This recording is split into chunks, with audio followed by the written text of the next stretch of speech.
Ils sont désormais libres et vont vivre avec leur famille loin de la maison d'arrêt de correction de Klessoum.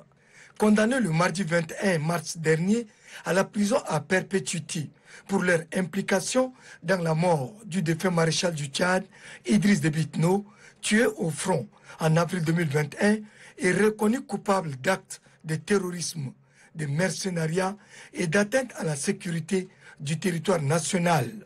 Ces ex-rebelles, faits prisonniers par l'armée nationale, ont été graciés dans la même semaine de leur condamnation le vendredi 24 mars 2023 par le président de transition, président de la République, chef de l'État, général Mamadou Idriss Déby Itno.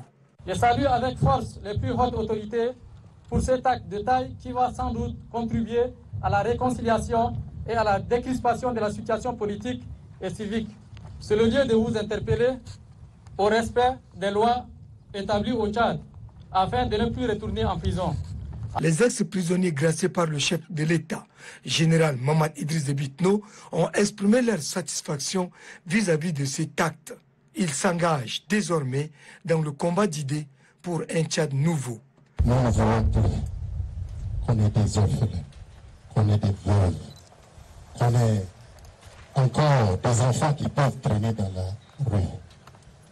Par nos comportements, nous pouvons appeler tous les Tchadiens à s'engager résolument dans la paix.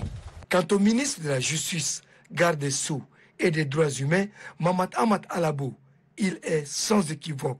Cette grâce est la concrétisation de la promesse faite à l'occasion de la clôture des travaux du dialogue national inclusif et souverain.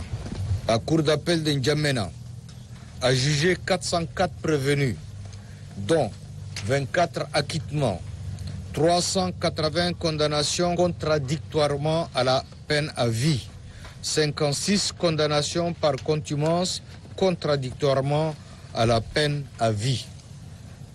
L'objectif de ces condamnations est d'amener la personne à réfléchir sur l'acte délictuel ou criminel pour lequel elle a été condamnée, à changer de comportement en vue d'une réinsertion sociale digne, responsable et citoyenne.